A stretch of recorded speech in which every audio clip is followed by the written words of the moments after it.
খনত আমি কেনেকৈ যোৱা কিছুদিনত মই ঘোষণা কৰা আঁচনিবিলাক ৰূপায়ণ কৰিব পাৰোঁ, সফলভাৱে ৰূপায়ণ কৰিব পাৰোঁ।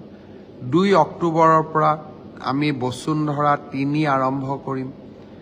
বাল্য বিবাহৰ বিৰুদ্ধে এটা ডাঙৰ অভিযান আৰম্ভ হ'ব নৱেম্বৰ ডিচেম্বৰত।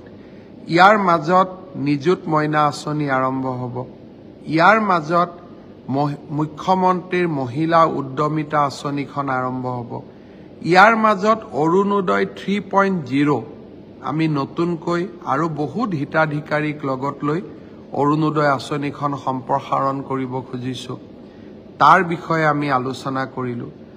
অসমত আমি 126টা সমষ্টিত একোটাকৈ মহকুমা আৰু উপজিলা আমি গঠন কৰিব খুজিছোঁ আৰু প্ৰথম বেটছটো আমি 2 অক্টোবৰৰ পৰা আৰম্ভ কৰিম। অসমৰ প্ৰত্যেকটো বিধানসভা সমষ্টিত কেনেকৈ আমি মহকুমা অথবা উপজিলা অৰ্থাৎ মহকুমা অব্লিক উপজিলা, মহকুমা বুলিও ক'ব পাৰোঁ, উপজিলা বুলিও ক'ব পাৰোঁ, আৰু এই মহকুমাসমূহত কি কি ক্ষমতা থাকিব তাৰ বিষয়েও আজি আমি জিলা উপায়ুক্ত সন্মিলনখনত দীঘলীয়াকৈ আলোচনা কৰিলোঁ। 50,000 নিযুক্তি হ'ব।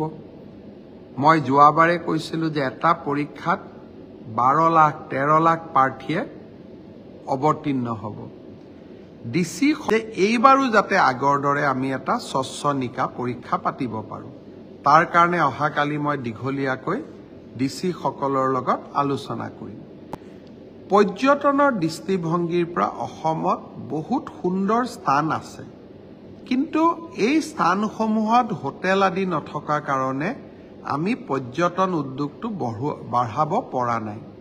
আমি এইবাৰ চিন্তা কৰিছোঁ যে অসমত আমি হোমষ্টে অৰ্থাৎ অসমৰ গুৰুত্বপূৰ্ণ স্থানসমূহত পৰ্যটকৰ সংখ্যা বৃদ্ধি কৰিবলৈ আমি হোমষ্টেৰ এটা ডাঙৰ আন্দোলন আৰম্ভ কৰিব খুজিছোঁ।